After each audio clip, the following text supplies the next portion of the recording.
Hey teachers, how would you like to travel for free? Well, stay tuned and find out how. We are super lucky and blessed to have back one of our favorite people in the whole wide world, Genein Letford. She not only is an amazing educator in the arts, she is incredible. If you haven't seen her or listened to her earlier episode, you got to check that out, how to integrate arts into your language arts and all kinds of things.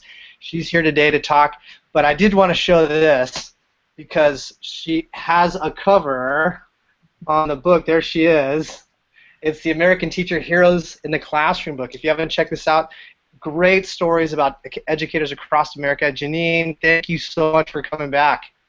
Thank you. It's awesome to be here with the amazing Bedley brothers. The angels. You guys are angels. That is a apt description. It's all about being red today. We'll start us off, now that I got the my little plug in there for the angels. Start us off and tell us, you know, you took an amazing trip this last summer to several incredible cultures in Asia. Start us off there.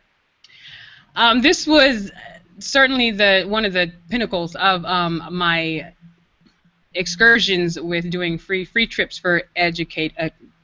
Hilton, the hotel, they just started a program where they're trying to educate the nation, but the kids, just about cultures and just, you know, connecting people along those lines. So they chose to use educators to facilitate that, and just also just to inspire people to travel as well. So they had 15 spots for educators to choose a place around the world that had a Hilton there, and about, I think, over 4,000 applicants applied, and I was blessed to be chosen to travel to Japan and Korea to look at how the arts can be used to tell the stories of the people, or be used to look at the historical significance of a certain cultural group.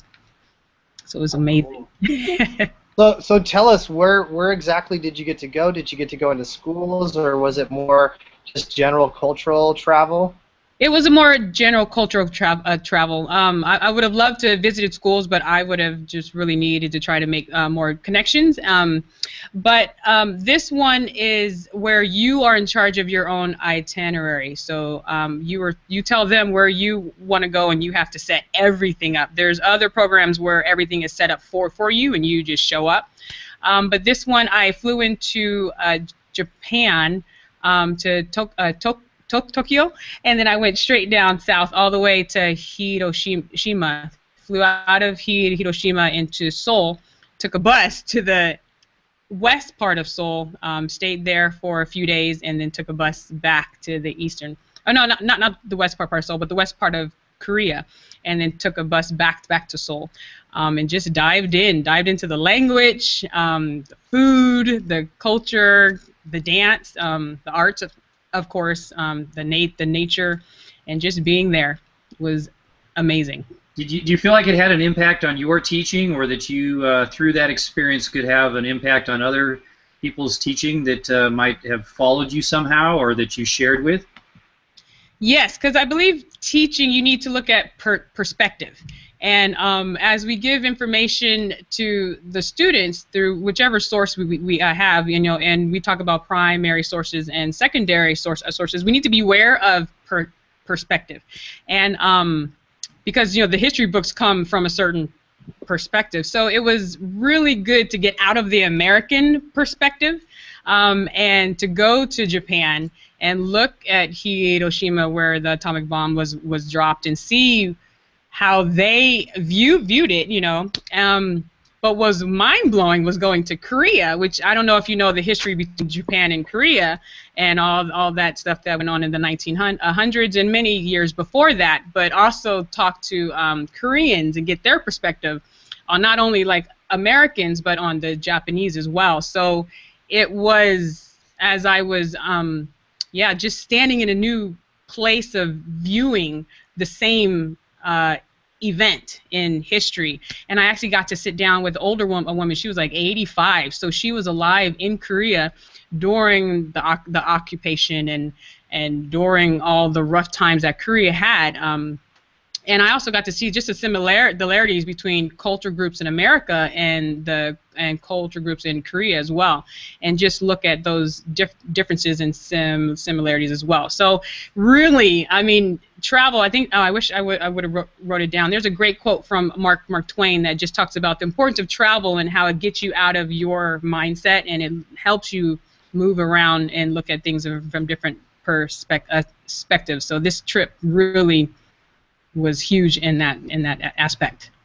I know for me, I got to go to Japan back in 2005, and it was so powerful to connect with people, the culture, and gosh, so how can teachers do this? I got to do this. I applied through the Japanese Business Association, which were kind enough to pay for my trip, and I got one of those ones where they planned it all out, and it was really an amazing experience because we got to visit some schools and do all kinds of different amazing things. But you know, how if I'm out there right now, how am I going to do this? Because it's been a while since I've looked into trips like this. So how do I do this?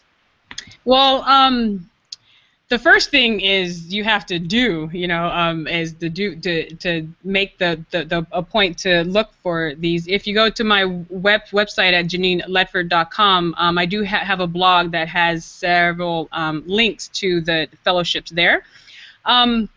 Another thing is people see that, oh, Jenein's going somewhere, over this summer, somewhere this summer, but they don't see the ones that I apply to that I don't get in. So actually this past summer I applied to 6 different events and only got the Hilton one. Now, mind you, it was a big deal. That was the biggest one.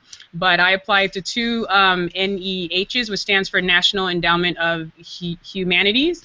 And they have a budget where they send teachers around the nation and around the world. I have a good friend who went to Austria, but I didn't. I got put on the waiting list for one, and I did not get accepted to the other one. So it's like they see all my wins, but they don't see how much that I applied and that I didn't get into. So the biggest thing about that one is just keep applying, keep just going at it, because you will get a yes, especially if you read the blog. I do have some great tips about finding the ones that really speak to you, getting your story together, getting your lesson ideas together, and getting just the way that it will impact your students and you as an educator. And also having an idea of how you're going to disseminate the information. They just don't want you to go and just impact your kids, but how are you going to impact your kids and impact other teachers in your community? Maybe go and present about it on a community or a national level. A lot of these companies like Hilton that are funding these really want to see teachers who are able to take what they were able to experience and really put it out there via social media and presentations, as well as within the classrooms as well. Put it out there via the Bedley Brothers show. Yes, like go Hilton. Thank you, Hilton Teacher Prep. Did you hear that, Mom and Dad? Use Hilton, please.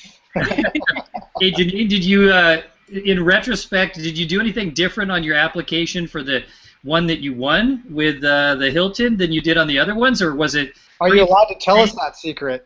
Yes, and I even, it's funny because people look at this as like a zero-sum type of thing, and they even say, Jenein, why are you sharing all this stuff? Because doesn't that ruin your chances? But it's like, I look at it like lighting a fire. If I give you part of my fire, it doesn't take any less fire away from me. So some of the tricks but some of the strategies that I use is, number one, as educators, we're storytellers. So to be able to tell a story, I sometimes, most of the times, 80% of the times, start my essay with a story. I bring the reader in.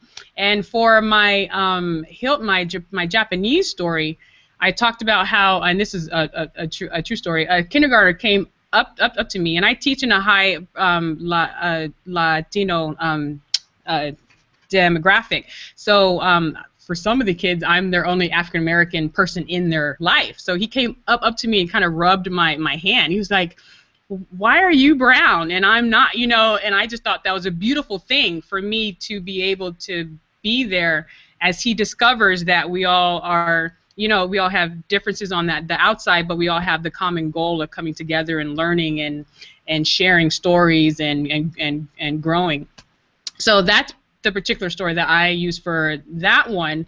My very first fellowship in 2008 was to go to see Lincoln and his library and his home, and I used a story of how a child had this book, and it was time to turn the books in, and he couldn't let go of this book, and I looked at it, and it was a story about Lincoln, and I used a story about how he connected with this story because he found a connection with Lincoln's life, about, you know, coming from less than auspicious start, and yeah, and so I won the Lincoln Fellowship for that one. So start writing down the stories that are just huge in your life, or that you feel could convey some type of point that you would like to make in future applications.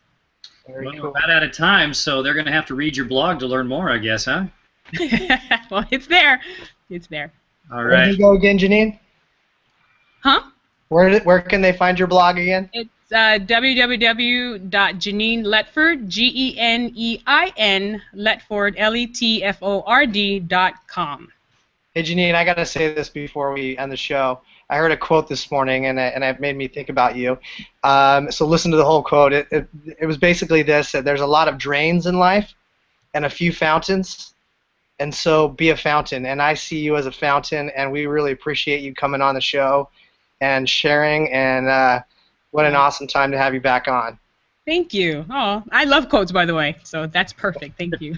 All right. Well, thanks for joining us, and thanks for watching, Mom and Dad. Mom and Dad. Go Angels. Go Angels! Woo!